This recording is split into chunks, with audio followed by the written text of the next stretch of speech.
Chapter 11. The Dominance of the God of Oceans and Rivers. You are listening at novelfull.audio. I don't believe it. There will be a fire in this world that will burn the sea. Achilles shuddered and roared, his blue eyes fixed on the golden figure in the firelight. Whether you believe it or not, this pure white flame will not only ignite this sea, but it will ignite everything in your life. Amidst the condensation of the flames, Apollo was flying in gold. His fingertips were outlined in pure white, and the blazing heat surged and enveloped the son of the god of the ocean. Achilles raised his great sword and slashed forward with all his might. Boom! The flame spread, and the huge divine sword showed sign of melting as soon as it touched the pure white color. Asteria was surprised and said, "This sword is made of deep sea ice gold. Even Hephaestus' divine furnace will take several days to smelt it. What kind of flame is this?" As she spoke, the pure white flame had already melted half of Achilles' great sword. The son of the ocean lord panicked, dropped his sword, saw an opening, and darted out towards the outside. "You can't get away!" Apollo shouted coldly, his figure turned into a ray of light and chased after him. The pure white fireworks danced splendidly in midair. Like a sharp arrow, it was chasing Achilles. Feeling the terrifying temperature behind him that distorted the space, Achilles looked horrified and hurriedly dived into the deep sea. But the pure white flames were chasing after him, and the surrounding seawater quickly evaporated, revealing a hollow, still chasing. "Bnoel.m, Father God, save me!" In desperation, Achilles shouted hoarsely towards the depth of the sea. Apollo's face was frozen. At some unknown time in the distant sky, a huge torrent surrounding the world swept out, and crystal-clear waves beat the sky like a belt wrapped to the end of the world. And in the depth of this huge water wave, there was an older man's figure. When this figure appeared, the entire ocean was silent. Be it the waves, the storm, or the sudden rain, they all quieted down as if they had met the most respected king. King of the sea. Lord of the ocean. On Rivia Island, Asteria looked at the old figure with a grave expression. This was her father's brother, one of the 12 Titans who overthrew the first king of the gods in the past, a great god who ruled the boundless ocean for an era. Of course, Apollo knew his identity, but the flame in his hand didn't stop, and it kept burning toward the Achilles in front of him. Achilles couldn't dodge, and pure white flames burned on him. In an instant, they spread all over his body. The scorching high temperature burned him into a bloody mess, and he let out a painful wailing. The face of the old figure in the sky changed, and he hurriedly opened his arms, and the endless water waves formed a giant hand to fish out Achilles in the deep sea. But this giant hand composed of water waves evaporated as soon as it touched the pure white flame on Achilles. What kind of fire is this? The old figure looked shocked, no longer standing tall in the sky. The figure turned into an endless stream of water flowing into the deep sea.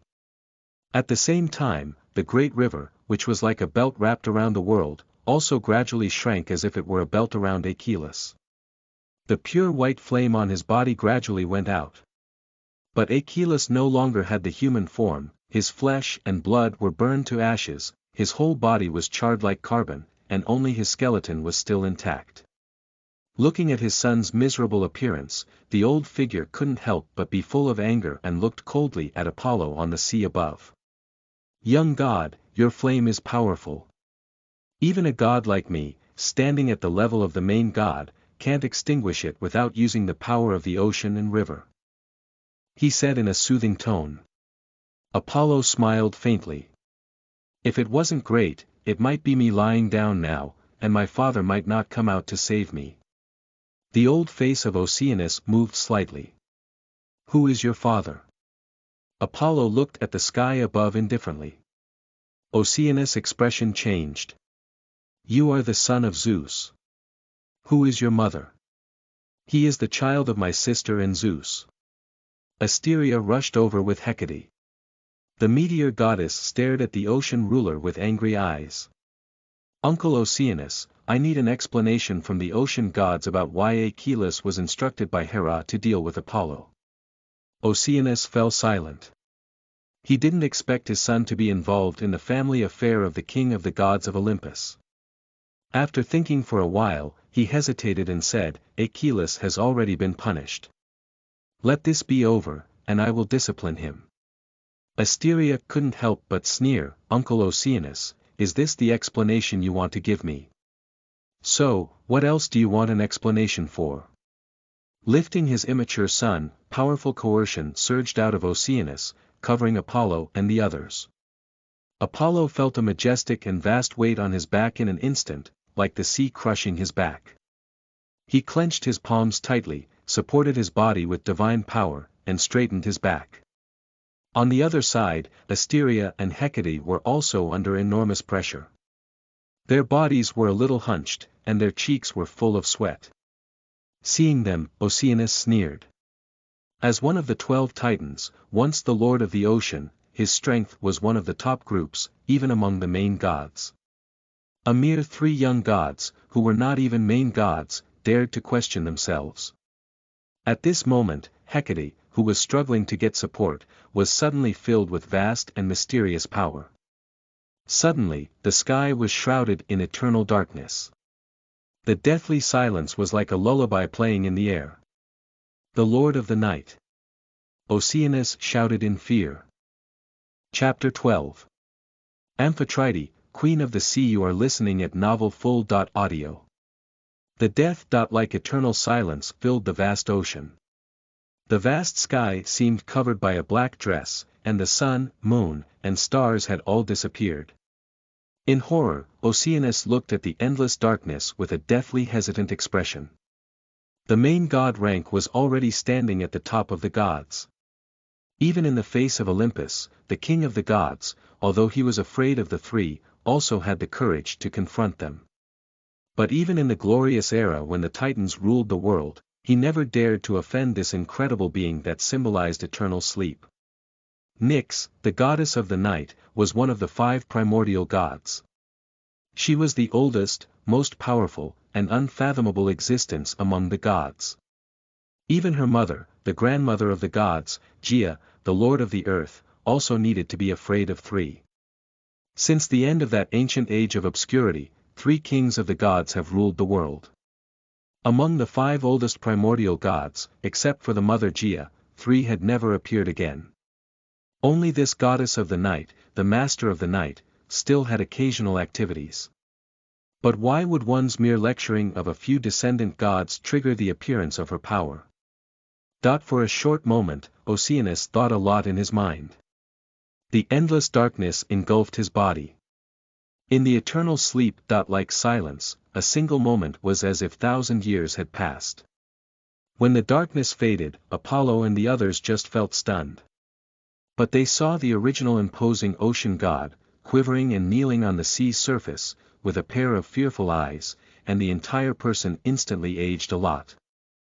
This is simply a piece of divine power left in me by goddess Nyx, Hecate replied, but if you, Lord of the Ocean, continue to bully us, the descendant gods, then I will have to go to the underworld, and ask goddess Nyx to administer justice. Asteria said, Uncle Oceanus, although my father god only has 2 daughters, my sister and I, which is not as vast as the oceanic god system's 6,000 gods, if you want to press us with your prestige, then I have no choice but to ask my father and mother god to step in. Oceanus stared at the 2 of them, and his face was filled with solemnity.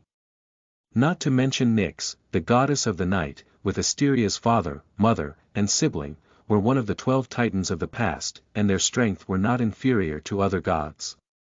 Asteria's husband was also the son of one of the 12 Titans, the weather god Crius, although he and Crius were both imprisoned in Tartarus. But he also had 2 brothers, Perseus, the god of war, and Astraeus, the god of the stars.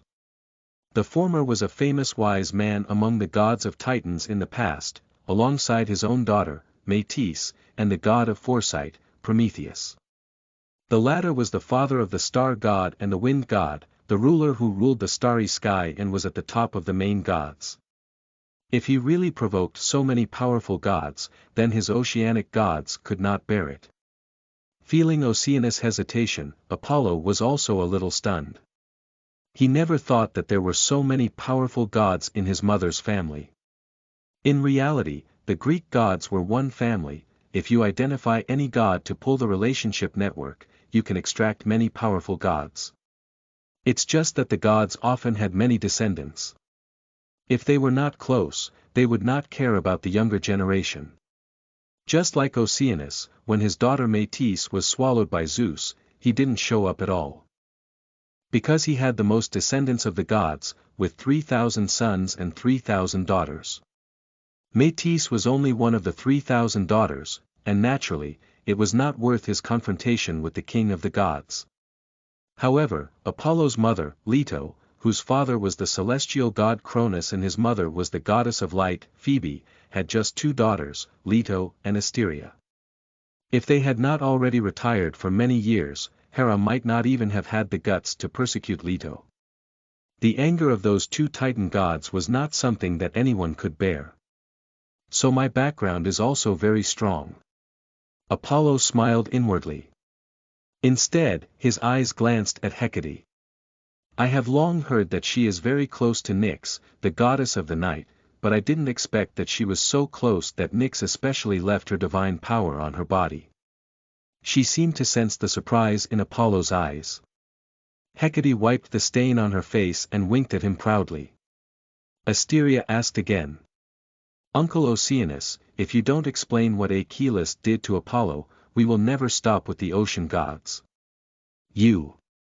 Achilles has been punished, and nothing happened to your sister's son. This matter is over. Oceanus was full of anger. He thought he had already given face to these younger gods. If not for the dark and profoundly terrifying image that just remained in his mind, he would have gone straight out and used his strength to teach these juniors a lesson.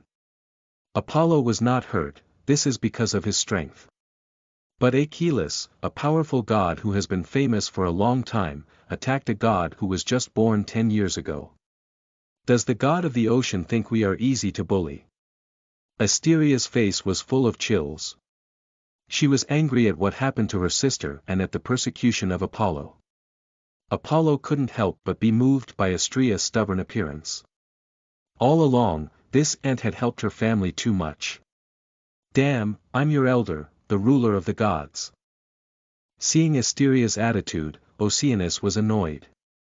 At that moment, a graceful and gorgeous figure suddenly appeared from the depths of the sea.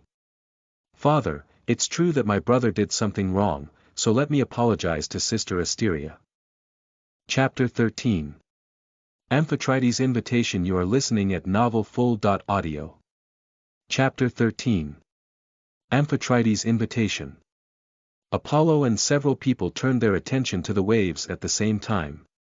In the azure sea, the bright light turned, and the noble woman with long pale blue hair fluttered, and her delicate face was as white as jade as she walked out with gentle steps. Her slender and gorgeous blue robe couldn't hide her delicate curves, and her olive-colored eyes were brighter than the stars. Goddess Amphitrite. Asteria gave her a soft salute. Oceanus also eased his anger and nodded to the woman. This woman was the daughter of Oceanus, the wife of Poseidon, and the current queen of the sea, the goddess Amphitrite. Apollo also knew this goddess. Although she was a shallow profile, this goddess was not a simple character. Emperor Poseidon and his brother Zeus have always been half-hearted in their approach to life, but the gods are aware of Hera's reputation for jealousy and love to harass the goddess. But no one had ever spread any rumors about this queen of the sea. Regardless of how powerful Poseidon was, he had never shaken her status. Lord Father, Sister Asteria, we are all children of Mother Earth, Gaia. We can sit down and reconcile things slowly, and there is no need to be so unpleasant. Amphitrite smiled and walked between Asteria and Oceanus and separated them. Oceanus sneered, you just said you would apologize to her on my behalf. Did you see your brother's face? Amphitrite sighed. Father, this is because my brother is wrong. He has been very indulgent in the ocean these years, and now he is still involved in the dispute of Olympus. It is good to be taught a little lesson. With that, she turned her gaze to Apollo and said with a light smile, "This is the child of the king of gods and goddess Leto, isn't it? It's so good looking." As he said, she took out a bright bead from her arm. "This is a birthday present from His Majesty the Sea Emperor.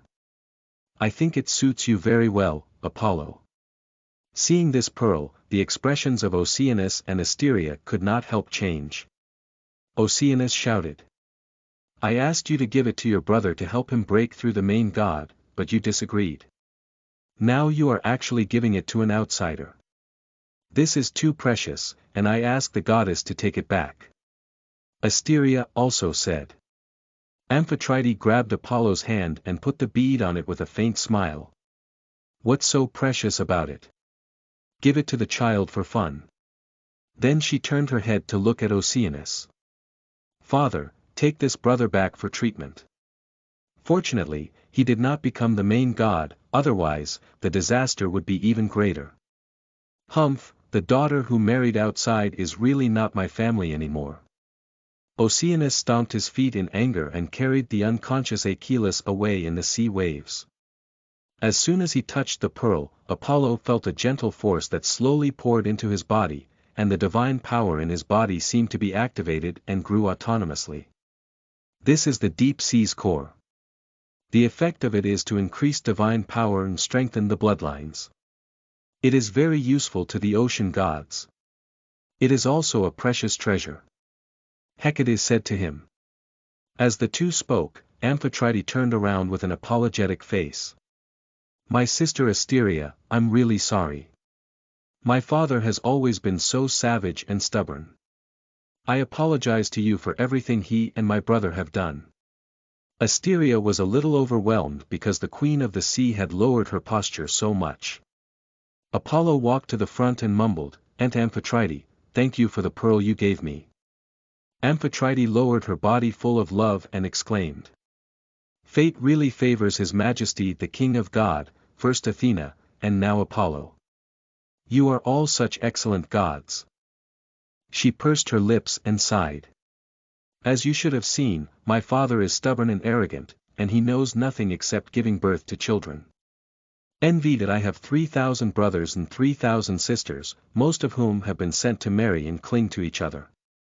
For him, we are just tools." The corners of Apollo's 3 mouths could not help but twitch. He said that Zeus and Poseidon were famous womanizers among the gods. But these two were nothing at all compared to Oceanus, the master of the ocean. 6,000 sons and daughters, half of the entire divine race, were the descendants of the great ocean lord. Unfortunately, these gods were basically very mediocre. Only Amphitrite and Metis and a few others were outstanding, but they were also married off. But why would Amphitrite say this? But Amphitrite squatted down kindly and looked at Apollo and said, "I've also heard about the experience of goddess Leto. His Majesty, the King of God, is so ruthless. You children are so pitiful, and you haven't seen your father yet, have you?" She sighed, her eyes were a little dark. "My poor sister Metis had such a tragic experience back then, but it's a pity that I couldn't help my sister like you, Asteria. Fortunately, Athena went through hardships and finally got a place in Olympus. I am proud of her." She said to Apollo. "You haven't met Athena yet. She's my sister's daughter and your sister, you still look alike, both with such dazzling blonde hair. 20 years from now, it will be the coming-of-age ceremony of my child, Triton. I have invited Athena over, and Apollo, you, and Hecate can also come over to attend." She looked solemnly at Asteria. The latter pondered for a while, then nodded and said, "I will let Apollo and Hecate go. In that case, I look forward to seeing you again." Amphitrite smiled lightly as her figure disappeared into the sea. When she left, Asteria furrowed in disbelief. Hecate suddenly raised her head and said, "Mother, do you think goddess Amphitrite's attitude is strange? I heard something in the past that might be connected to this somehow." Chapter 14. Poseidon and Mother Earth. Gia, you are listening at novelfull.audio. Hecate was somewhat mysterious. It wasn't until Asteria stared at her she stuck out her tongue and said, Goddess Amphitrite just mentioned her child, Prince Triton. Mother, you should have seen him a few times. Asteria said. It's a handsome and polite young god. It's hard for me to imagine that he is the son of the Sea Emperor.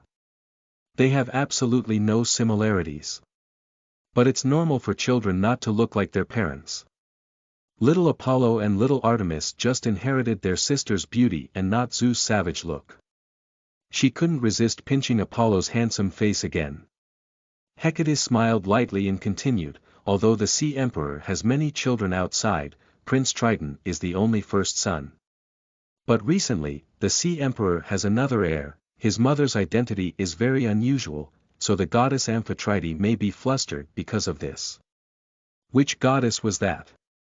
Asteria wondered.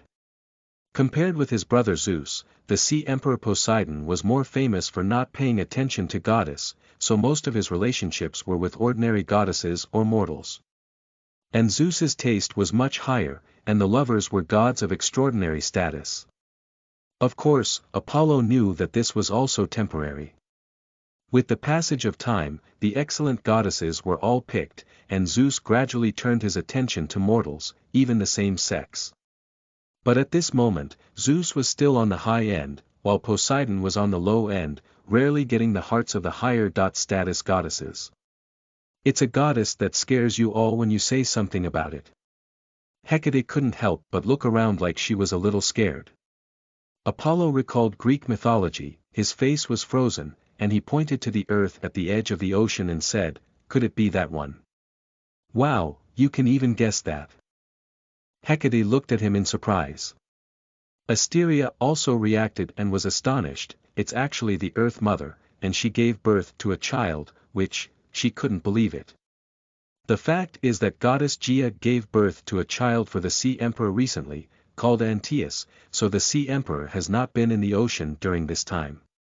After the shock, Asteria quickly calmed down and accepted the news. Gia, Mother Earth, was one of the 5 primordial gods and the grandmother of the gods. Most of the current gods were her descendants and children. If counted from the first god. King Uranus, Sea Emperor, Poseidon was her grandson. But in fact, the first generation king of the gods, Uranus was also conceived from the earth and could be regarded as the eldest son of the mother of the earth. That Sea Emperor Poseidon was actually her great-grandson. These two gods actually gave birth to a child together. Even among today's gods, who were in the midst of the incest wind, it was big news. Apollo was not surprised that, later Zeus also gave birth to one of the greatest heroes of Greece with his 6th generation granddaughter. He pondered for a moment and said, so the goddess Amphitrite is worried that Prince Triton's position will be affected, so she is now looking around for gods who can support her. You're half right, Hecate blinked, whether the child of the Sea Emperor and the Earth Mother is a threat to Prince Triton or not, the Earth Mother chose to give birth to this child for the Sea Emperor. What is behind this behavior? The meaning is more worth exploring. Apollo's voice lowered, you mean the Earth Mother is trying to intervene in the ocean situation? Hecate's eyes lit up, you're so smart. Asteria looked at them strangely, feeling that she didn't understand what was going on. Hecate whispered quietly, the ocean has 3 generations of lords. The ancient sea god Pontos, the ocean lord Oceanus, and the Sea Emperor Poseidon. Each has always wanted to annex the other, but each checks and balances the other. But now Earth Mother has given birth to an heir for the Sea Emperor and is undoubtedly ready to intervene, thus breaking the balance. Apollo's face was full of seriousness.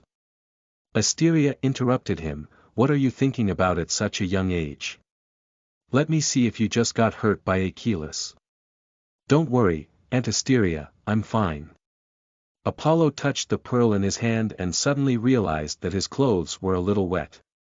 He cast dehumidification magic on himself to drive away all the moisture. Seeing his actions, Hecate was surprised and said, Apollo, can you also use magic? In the ocean. Oceanus sat on his throne with a gloomy face. Achilles, who had just received treatment, stood below with a pale face. The atmosphere was somewhat dead. It took a long time before Oceanus finally spoke up. Why do you work for Hera? Didn't I say not to get involved in the internal affairs of Olympus? Father, I do all this for the sake of the ocean god. Achilles said in a low voice.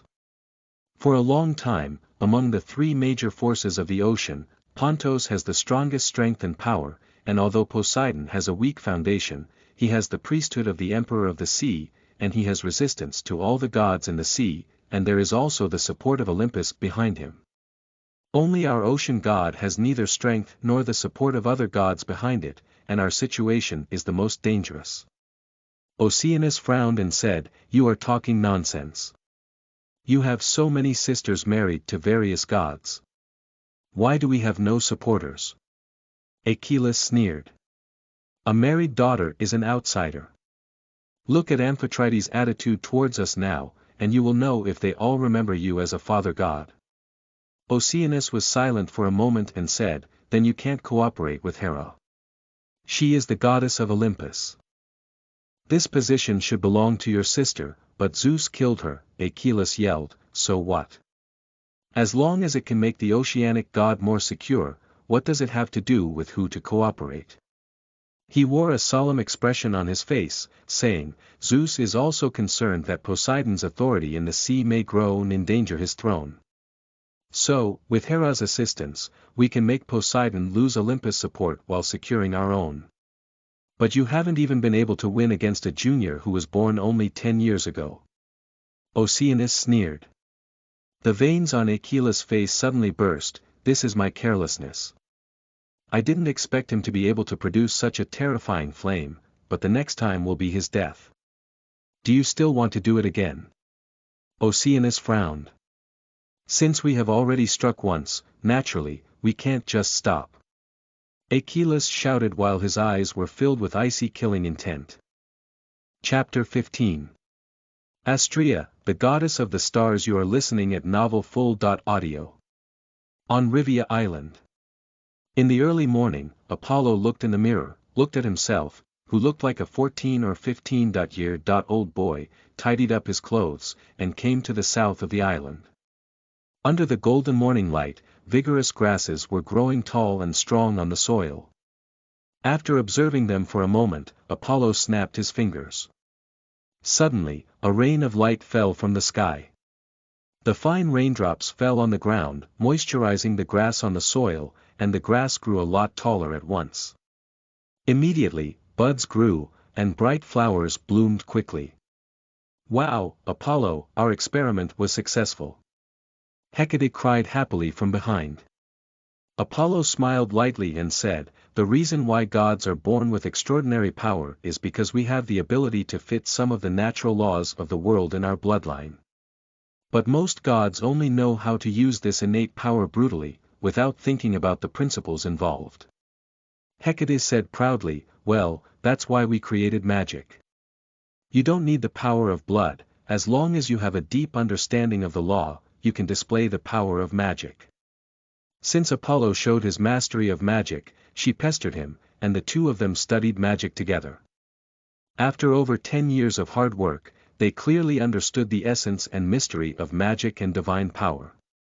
The grass and flowers in front of them looked ordinary, but they were actually created by magic.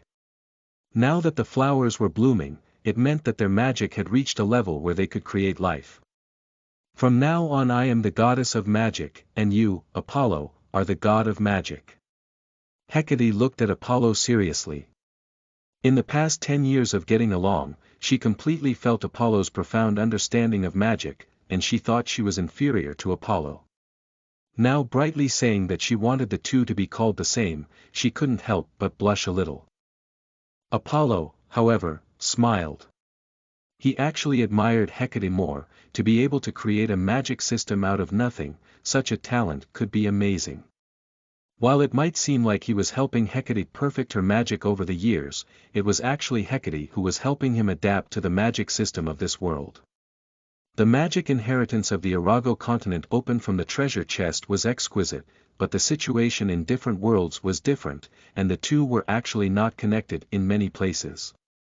Fortunately, after years of research, he completed the transformation of the magic of the Arago continent and adapted it to this world. Looking at Hecate, he said, "Are you promoted to main god?" Hecate nodded proudly. On the other hand, she pretended not to care, "It's just a matter of reaching the third level of the main god. If the Ocean Lord dares to bully us again, I can fight him." She was still very proud in her heart. Although she couldn't compare to Apollo in terms of magical attainments, but the breakthrough in the realm of divine power made her feel that she was still stronger than Apollo. You know that most of the current main gods were first and second-order existences of the main gods, such as the goddess Hera, the beauty god Aphrodite, the sea queen Amphitrite, and so on.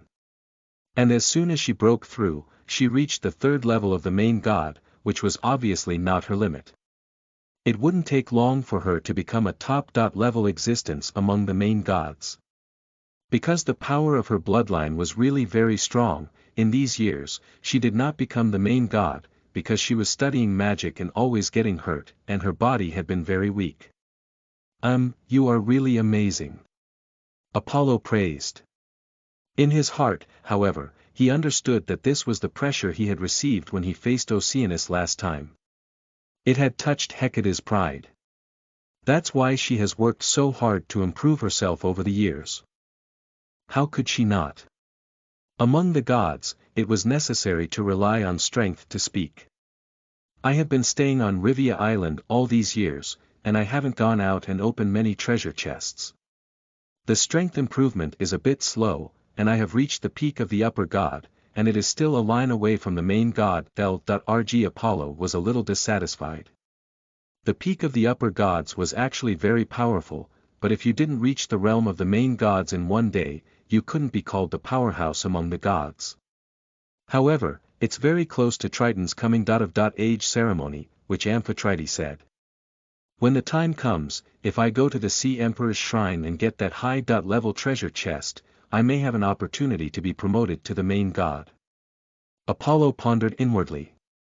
Hecate whispered as she turned to look outside, "Mother is out playing with humans again, or I must show her what I look like as I am promoted to the main god. She must be able to envy her when she is still a superior god up to now." Apollo was somewhat speechless. Looking at the golden dawn, the pretty tall and straight girl with the light blue dress was graceful and elegant, exuding an elegant temperament. He didn't know why, but Hecate was getting a little more fond of showing off and paid more attention to dressing up. Although she looked very eye-catching, she felt a little weird compared to the dirty look she gave when they first met.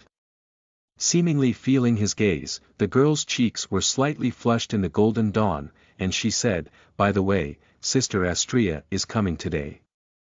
Are you ready to receive her?" Apollo nodded, "Everything is ready." Astrea, the goddess of the stars, was the eldest daughter of Astreus, who was the elder brother of Hecate's father, the lord of the stars. In the Greek mythology, Apollo knew. She was the goddess of the stars and justice, one of the few pure and good goddesses among the gods. Apollo was also curious about her. While the two were talking, a gorgeous rainbow suddenly appeared in the sky. The beautiful rainbow shimmered in colorful colors, like an orbit connecting the sky and the earth, bringing an exquisite chariot inlaid with stars. The stars twinkled in the sky, and the chariot drove at high speed in the vast sky before stopping over the island of Rivia. A demure girl with gorgeous purple hair and a body bathed in starlight emerged from it. Chapter 16. Astrea's Surprise. You are listening at novelfull.audio. Chapter 16. Astrea's Surprise. Apollo gazed at the stars. Surrounded by the stars, the purple-haired girl had a sweet smile on her cheeks, and her fair skin was creamy and snow-white, dazzling against the starlight. Her bright robe gave off a dazzling brilliance like the stars, tightly wrapped around her curvy figure. Coupled with her peerlessly beautiful face, she drew out a graceful figure that was captivating. "Sister Astrea, you're finally here. Hecate happily walked up and hugged the purple-haired girl. The latter looked at her for a while and smiled skillfully. I didn't expect you to be promoted to the main god so soon. After being seen to improve in strength, Hecate suddenly raised her head proudly. That's for sure, I'm a goddess of genius. The beautiful and elegant star goddess, Astrea, set her eyes on Apollo and asked, Hecate, this is Apollo, the child of the goddess Leto and the king of gods, right? Before Hecate could answer, Apollo stepped forward and responded, beautiful goddess Astrea, I am Apollo, nice to meet you. Astrea smiled and said, what a handsome and stylish male god. I can already imagine how many goddesses will be crazy for you in the future, Apollo. Sister Astrea, let's go in first. Hecate seemed a little unhappy.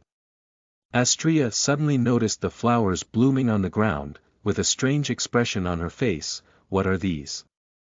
I have seen nothing like this even in Flora's collection, Flora, the flower goddess of Olympus. Seeing her wondering, Hecate explained, this is a brand new flower cultivated by magic.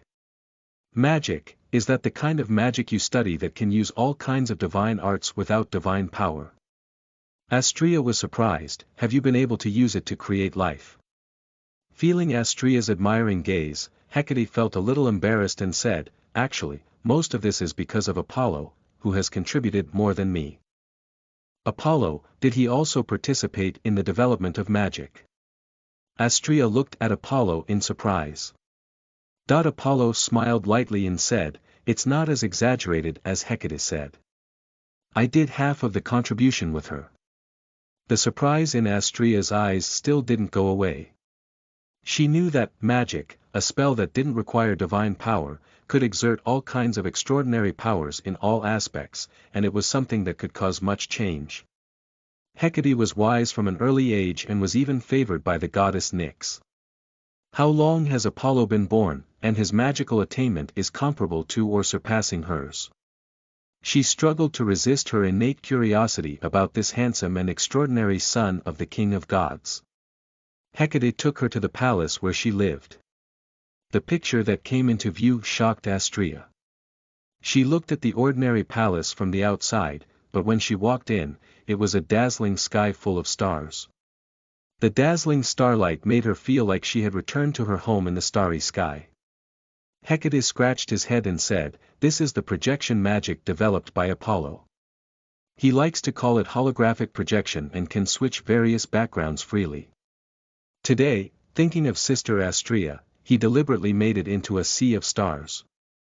There are also many others, look. As she spoke, she waved her arm, and the surrounding starlight vanished. Instead, it was replaced by a white snow landscape with numerous snowflakes falling from the sky. Astrea's beautiful face couldn't help but be shocked. She glanced at Apollo and said, thank you for your trouble. Apollo smiled and said, the real hospitality is still inside. At this moment, Astrea saw 2 rows of figures walking out, both wearing beautiful dresses, holding food and wine with a smile, and bowing to herself from a distance. Respected goddess Astrea, please come and dine here. Hecate, since when did you have so many beautiful nymphs here? Hecate covered her mouth with a smile and said, Sister Astrea, these are not nymphs, they are puppets made by Apollo's magic, but they are very realistic. Astrea glanced at Apollo in surprise again and sighed sincerely. Apollo's magic really amazes me.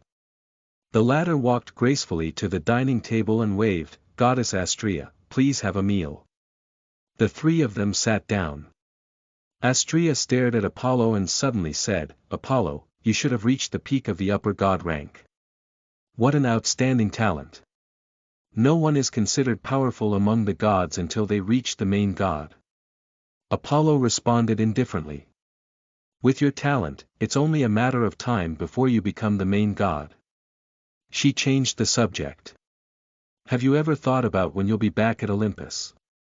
Apollo's expression sank. He looked into the distant sky and said, when my sister and I grow up, he will have no choice but to invite us back. Astrea sighed, after all, you are the son of His Majesty, the King of God. There is no incentive to establish the relationship in this manner. I believe I may request Godfather to intervene and handle this matter so that you can return to Olympus as soon as possible. Thank you for your kindness, but I don't think it's necessary for the time being. At least that goddess will never welcome me. Apollo said coldly. Hecate couldn't help but say, Sister Astrea, you may not know, just when Apollo first came here, the goddess asked Achilles to murder him. Fortunately, Apollo was powerful, and he defeated Achilles. How old was he when he defeated Achilles? Astrea was amazed.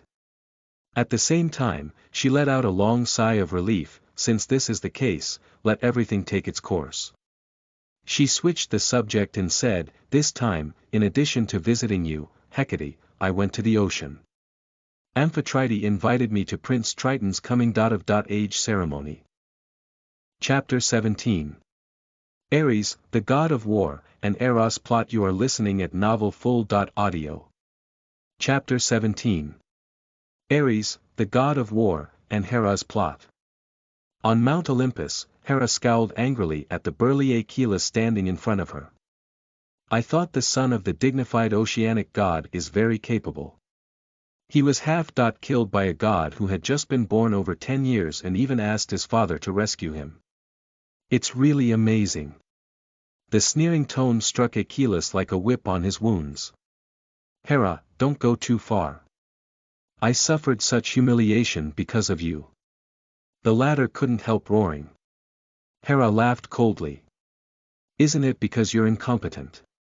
Achilles' forehead burst with blue veins, forcing himself to suppress his anger, and said coldly, if you think that ridiculing me can solve the problem, then you can continue to laugh with your sharp and mean tongue. Hera's eyes lifted, the coldness in her body subsided quite a bit, and she sat up and said, tell me what you're planning to do. Achilles said, I summed up the reason for the failure of the operation because the information you gave is too inaccurate. Apollo's strength has already reached the upper god, and he can use very terrifying flame magic. After a pause. So to solve him, I need more help. Hephaestus is your son. As the god of fire, it shouldn't be a problem to create an artifact that can restrain the fire, right? Hera pondered for a moment and nodded slightly. Very well, I have gotten the consent of the father god to be able to mobilize some of the oceanic gods to participate in the operation. But to be on the safe side, I also need you to send a powerful deity to help me. Achilles' face was full of stern color. Hera frowned, the reason I let you attack is that the ocean is Poseidon's domain, and if the gods of Olympus are allowed to go there, there will be a lot of trouble. Achilles smiled coldly, it's true, but recently my sister is going to hold a coming-of-age ceremony for her child, and she has invited many gods from outside. As far as I know, Apollo is also among them. The people you will send just need to mix in with the group going to the banquet. No one will suspect. When the banquet is over, and Apollo goes back, they will follow closely behind, and I will ambush him in front so that we can kill him in one fell swoop. After listening to his plan, Hera thought for a while, gritted her teeth, and nodded, okay, let's follow your plan, but if it still fails this time, you don't have to come to see me again. Don't worry, this time, it's the death of the son of Leto. Achilles' eyes were full of ruthlessness. When he left, Hera called a few nymphs. First, she took out a letter and handed it to the first nymph, saying to her, deliver this letter to Hephaestus. I'll follow your will. Nymph took the envelope and went outside. Hera said to another nymph, go to Ares and ask him to see me. This nymph was a little surprised. The god of war, Ares, the main god, was the child of the queen of the gods, but he was rude and brutal and had always been disliked by Hera. Ares was equally disrespectful to his mother. The two had not communicated much all year round. Why did the god queen take the initiative to go see him today? The nymph didn't dare to think too much and came to Ares' residence according to the order. Ares was stunned for a moment and then sneered, what kind of wind is blowing on her that she actually asked of me? Although he sneered, he quickly got up and came to Hera. Ares, the god of war, was naturally tall and burly, with a beard on his face. Hera's eyes were filled with disgust when she saw her son. She despised his rude and repulsive attitude. When she first gave birth to her first son, Hephaestus, she threw him straight from the sky and broke his leg because she thought he looked too ugly. Although Ares was much more handsome than Hephaestus, he was still ugly and savage. Why is it that Leto, Metis, and their children are so beautiful and elegant, and I only have these two brute-like sons? Hera was jealous, but with a kind look on her face, she looked at Ares with a smile. The latter was lazy, and he leaned on his sword and said, "Mother, do you have something to say? I have to go hunting later." The loud voice made Hera's palms clench, and she had to hold herself back from speaking. "Do you know about the two children of Leto?" "Oh, you mean them. Anyway, God Father doesn't give us a few younger brothers and sisters. What's there to care about?" Ares didn't care. Stupid. Hera couldn't help but curse. Ares looked cold and immediately topped it off. "Mother, if scolding me is what you called me here for, then I'll leave now." Hera's eyes froze. "If I say you are stupid, you still don't accept it. Do you know how good Leto's two children are? Their visions at birth are no worse than Athena's." Hearing the name Athena, Ares' face changed. He gritted his teeth and said, "Don't mention this woman. One day, I will defeat her and make her succumb to me." He was the god of war, but Athena, the goddess of wisdom, also had a priesthood of war. Since its birth, Athena's followers had been second only to the god King Zeus among the gods. Over time, when mortals worshipped the god of war, they all believed that Athena was the real god of war, symbolizing the victory of the war. Ares, on the other hand, was a symbol of the cruelty and tyranny of war itself. So they all sacrificed for Athena, but they were unwilling to sacrifice for Ares. Ares, of course, was not convinced, so he challenged Athena to a duel to determine who was the great god of war. And then he lost. He was completely lost in front of the gods. This shame was a permanent pain in his heart, and when he heard Athena's name, he couldn't help but get angry. Looking at him, the disgust in Hera's eyes intensified. She restrained herself and then said, "If we do not get rid of the son of Leto now, later, he will be like Athena, riding on your head. We, mother and son, in Olympus, can never raise our heads." Ares reacted, "Are you trying to kill him?" "No, this will anger father." He shook his head up at once. Although he was brutal and disrespectful to his mother, Hera, his father, Zeus was the being he feared the most. He didn't have the guts to offend Zeus.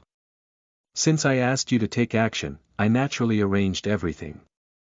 Your father God will never know about this." Hera said so, and Ares still shook his head. Just as he was about to get up and leave, Hera finally threw in her trump card, "I will marry Aphrodite to you if you get rid of the son of Leto."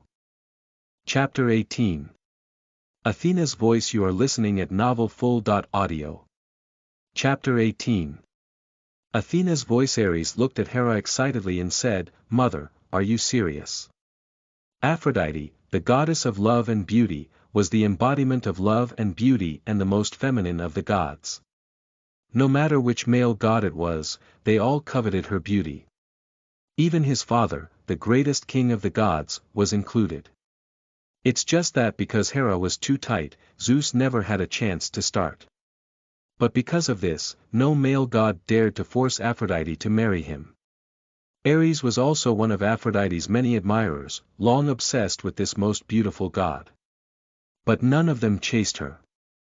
Seeing his anxious look, Hera said lightly, "Of course, I won't lie to you, as long as Apollo dies, I will give you Aphrodite." Seeing that Hera made a promise, Ares did not care that he would offend his father and immediately nodded. "Okay, I will take off the head of Leto's son." "Mother, wait for your promise." Ares laughed and walked outside. Looking at his departing back, the look of disgust in Hera's eyes intensified. Taking out the crystal, she said coldly to herself, "Apollo, why are you not my child? I can only blame you for being too good, and now I can only make you never get on Olympus. It turns out you also received an invitation from the goddess Amphitrite. Then we can go together. Astrea was surprised. When the day came, she left Rivia with Apollo and Hecate and flew over the sea. Apollo was confused as he thought about Prince Triton's upcoming coming-of-age celebration. There seemed to be a lot of gods that Amphitrite had specially invited. But I'm merely an upper god and headed to the Sea Emperor's shrine for the treasure chest. Advanced treasure chest, I wonder what good things can be opened. Apollo's heart was pounding with excitement. The palace of the Sea Emperor Poseidon was in the depths of the sea. Apollo and the others made their way through the ocean levels to the deep sea. A beautiful and majestic palace appeared in front of them. There were many gods stationed at the palace entrance, but Amphitrite, the queen of the sea, personally stood at the entrance to greet the visitors. Seeing Apollo and others from a distance, she called out in a joyful voice, "Astrea, Hecate, and Apollo, I didn't expect you to come here together." Astrea walked ahead and gave a slight salute. "I visited Hecate recently, so I came along today." "Goddess Amphitrite, you are so hospitable, how you are greeting so early in the morning." Amphitrite smiled lightly and said, "It's not that I'm worried about the gods under my command being careless and offending you, guests. Come on, go and sit inside first and get close to my Triton. You young gods should be together more so there will be no conflicts in the future." Under the guidance of Amphitrite, Apollo and the others came to the shrine. In a palace full of gorgeous ornaments, there were already quite a few gods sitting. Among them was a blue-haired boy who looked elegant and kind.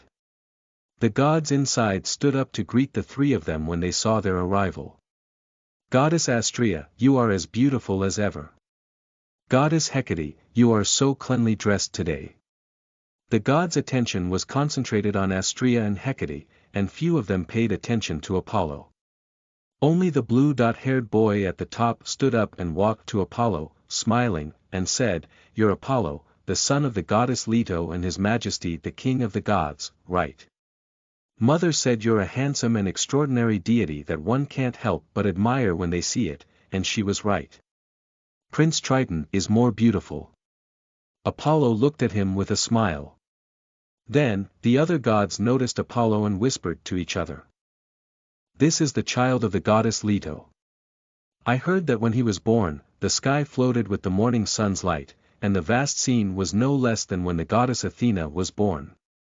Well, he is indeed a beautiful and extraordinary god, and I can feel that his divine power seems to be very powerful. He was born less than 20 years ago, and I am sure he is more powerful than all of us. I just don't know when he will have a chance to ascend to Olympus. I heard that the goddess Hera has already tried to plot against him several times. Well, it depends on His Majesty the King of Gods. I don't know why, His Majesty, the King of Gods, has not shown up since goddess Leto gave birth." The gods were talking. Apollo, however, looked around indifferently, quietly looking for the displayed advanced treasure chest. Just then, a cold laugh came steeply from outside. "It's just a wild species born by father outside. There are several like him every year. How many of them can ascend to Olympus?" The gods gazed over and saw that a thick armor, holding a giant sword emitting a raging aura of the god of war, Ares, was coldly approaching. His eyes were full of tyranny, and he stared at Apollo indifferently. In an instant, the entire palace was silent. Triton, the master, hurriedly stood up to smooth things out. "Lord Ares, I didn't expect you to come to my coming-of-age ceremony too." Unexpectedly, Ares just gave him a cold glare without giving a face. "Get out of the way, I'm not talking to you." Saying that, he pushed Triton away, strode up to Apollo, and said condescendingly, "Only I, Ares, is the best son of the king of the gods, and the rest of you are not worthy of the blood of the god father. Really? Do you think I want the title of the son of Zeus?" Apollo's eyes became icy as he saw the powerful aura approaching. Just then, a soft laugh came from outside. Alas, younger brothers just owe it to themselves and like to be embarrassed outside, leaving me helpless as a sister. As soon as this voice appeared, Ares' face turned red. He clenched his palms tightly and looked back, his throat almost growling. Athena, you are here too. Chapter 19. Poseidon's Banquet. You are listening at novelfull.audio. Chapter 19. Poseidon's Banquet. A heroic and beautiful figure walked outside the massive palace gate. She looked like a girl of 16 or 17 years old, with a graceful figure in golden armor, holding a bright spear, and walking toward victory. With her exquisite features, even for the best sculptors, it was challenging to carve 1% of her divine beauty. Her bright eyes, full of light belonging to wisdom, stared at the gods in the temple with a faint smile. Behind her was an elegant girl with a pair of pure white wings. She followed closely with a proud expression. Goddess Athena. Many gods could not help but stand up to greet the most powerful and legendary goddess of Olympus. Athena smiled and saluted them back and stepped between Ares and Apollo. Athena returned their greeting and took a step between Ares and Apollo. She introduced herself to Apollo, brother whom I have never met. I am Athena, your elder sister. She could call herself the eldest sister because her mother, Metis, the goddess of wisdom, was Zeus' first wife, and she was her first child. Metis was swallowed by Zeus just before her birth, and Athena was born from Zeus' head. By that time, Zeus already had many other sons and daughters. Apollo calmly looked up at the most famous heroic goddess in Greek mythology and said, I only have one sister. If you can make her admit you are her sister, I don't mind calling you sister. Athena's mouth curled into an arc, and she said, brother with the same hair color, you have a great personality. Your sister is called Artemis. I heard she is also excellent. I look forward to the day I meet her. With that, she turned her gaze to Ares. I'm also surprised to see you here. After all, you are much more likely to appear on the bed of a goddess than at a banquet. Athena's voice was light. But it was full of mockery and provocation in Ares' ears. He firmly held the giant sword in his hand, and a violent, murderous aura erupted from his body. Athena, the last time I lost to you was just a moment of carelessness. Once again, I will make you humbly submit to me. Sensing the amazing killing aura on Ares, the smile on Athena's lips grew thicker and thicker. I don't mind letting you know what failure is again, but I think both Goddess Amphitrite and Her Majesty Poseidon will mind if you make noise here. Ares was startled and hurriedly returned his sword to its sheath. The Sea Emperor Poseidon, the elder brother of the father god Zeus, was by no means an existence that he could easily provoke. But when he retracted his sword and looked at Athena, he saw that the temple gate was empty. No gods came out at all. I really can't bear to deceive you. Athena covered her mouth and laughed. The other gods in the temple couldn't help but snicker as well. Ares was furious and was about to draw his sword again. Suddenly, a majestic voice came from outside. Ares, who do you want to fight at my son's coming age ceremony? Your Majesty the Sea Emperor. All the gods stood in awe and respectfully greeted the person who came. Only Ares stood in the center of the hall with a red face, looking at the sword in his hand, unable to speak. Humph. Poseidon, the Sea Emperor let out a snort coldly and glanced at Ares with evil eyes. He shouted, get out. Boom. Like a wave of rage, a majestic force suddenly lifted Ares out of the hall with his sword. Did Hera send you to bother me? Is there any misunderstanding between this queen of gods and her son, and dare you to show such shame? Apollo looked speechlessly at Ares, who had fallen outside, and gazed at Poseidon, the Sea Emperor. The Sea Emperor was wearing a blue robe studded with bright pearls with a majestic crown while holding a trident and a face full of beard, setting off a masculine atmosphere. Amphitrite, the queen of the sea, followed him, holding his left hand with her right hand, and looked at the gods with a light smile. But the strange thing was that Poseidon was also accompanied by a plump nymph, holding a huge baby in his hand. The baby's body was imbued with a heavy earth aura. Apollo's eyes narrowed, and he mumbled, "Could this be the child born to Mother Earth, Antaeus?" What did Poseidon mean by bringing his youngest son to his eldest son's coming-of-age ceremony so conspicuously? Apollo and the gods present also noticed the baby's aura and fell into contemplation. Poseidon ignored their reaction, led Amphitrite to the top throne, and picked up the baby. Facing the gods, Poseidon said solemnly, "Today is the coming-of-age ceremony of my proudest child. Even I am honored to have so many gods to congratulate." He looked at Amphitrite and Triton beside him with a loving gaze, and the latter too had happy expressions on their faces. At this moment, Poseidon raised the baby in his hand and announced to the gods, "But I would also like to introduce this child of mine to the gods. His name is Antaeus, the child of the Earth Mother and me, with the best bloodline of the gods, who will surely be one of the greatest of the gods in the future." For a moment, both Amphitrite's and Triton's faces were a little awkward. The gods present also felt that something was wrong, but they were all concerned about the majesty of the Sea Emperor and responded with smiles. The Sea Emperor can make the Earth Mother Lord give birth to a child, which is really impressive.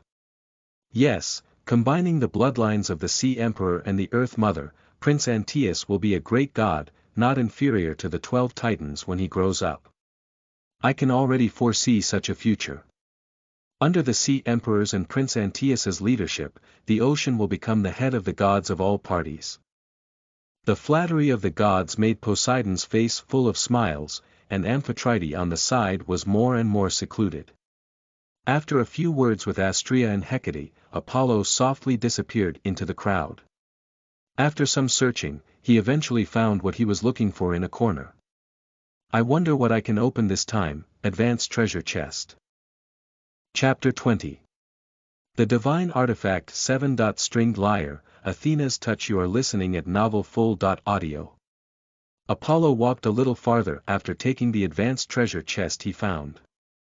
After coming to the periphery of the Sea Emperor God Palace and making sure there was no one around, he opened the treasure chest. After a burst of light, a voice flashed in his mind, "Ding, you have opened an advanced treasure chest and got Divine Art Aurora Domain, 2. Divine Artifact 7. Stringed Lyre, 2. and Divine Source Crystal *130. Apollo smacked his lips. A 2. Divine Art plus a 2. Divine Weapon, that's not bad luck. It didn't take long for the Divine Art Aurora Domain to come to his mind. This was a divine art that could form a space within the perimeter of the body that was uniquely his to dominate. As long as he was in the field, he was invincible. Apollo was satisfied with this divine art. At the same time, he looked down at the lyre in his hand. It was a beautiful golden lyre with smooth lines and 7 slender and long strings. Feeling it in his hand, Apollo could not help but try its tune. Apollo, the god of light in Greek mythology, was the most elegant and artistic of the male gods. At the same time, he was the god of light, prophecy, and medicine, and also the god of music and art. After crossing over, Apollo also inherited such artistic cells, and even the primary treasure chest was proficient in music and art. But he never tried. At this moment, holding the divine lyre in his hand, which had reached a 2. System rating, he could not help but be impatient. Sitting in the deserted side hall, he placed the 7. Stringed lyre on his lap, looked at the dark moon at the bottom of the sea, listened to the sound of the crashing water. He flicked his fingers lightly. Zing!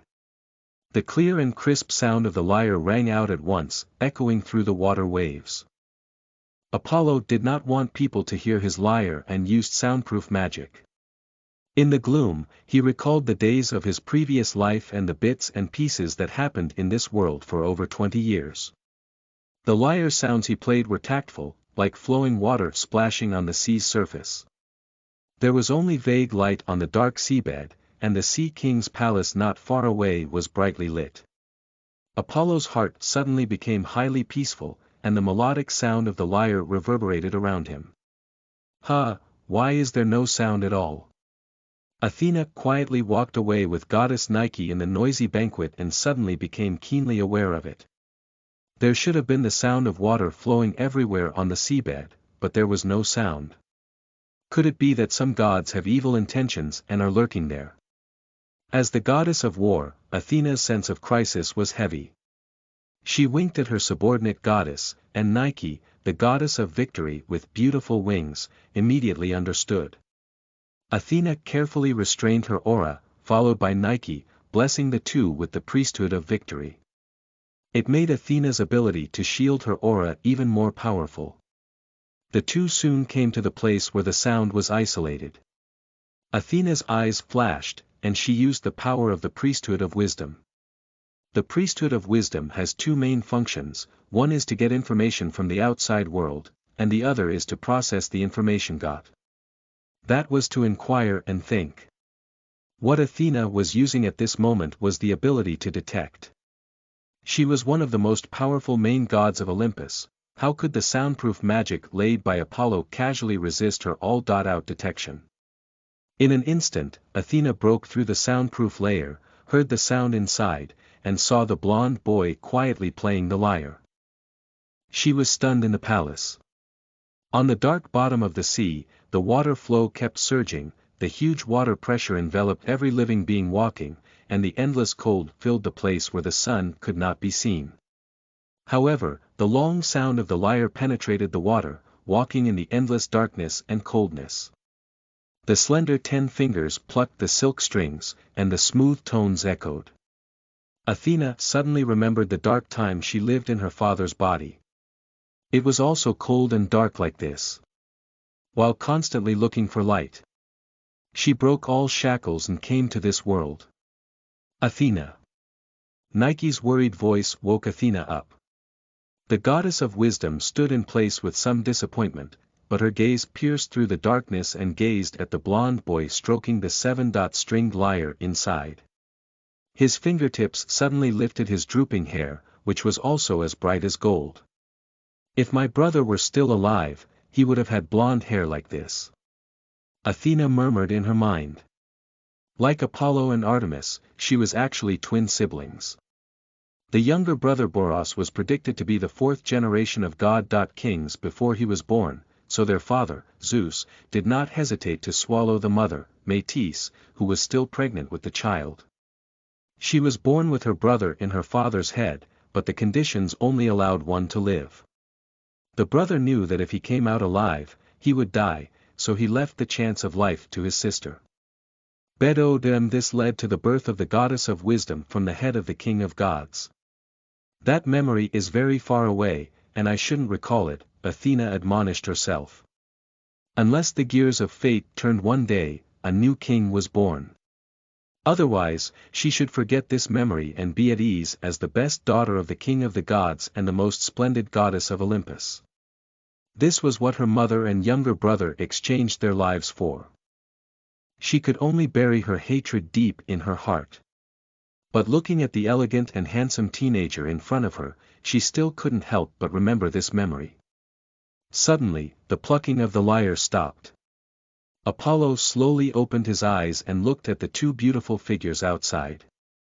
Putting away the lyre on his lap, he got up and said, "Goddess Athena, do you like the sound of my lyre? Just play the lyre. What are you doing hiding in a dark place?" The goddess of victory, Nike, replied with disdain. She didn't hear the sound of the piano at all. However, Athena was smiling. Walking to Apollo, he took a close look at Apollo's lyre and said with admiration, "What a delicate lyre. It really suits you, brother." Apollo felt something strange in her gaze but couldn't tell. Suddenly, Athena came up and gently stroked his head. As Apollo stared, she whispered in his ear, "One day, I will make you willingly call me sister."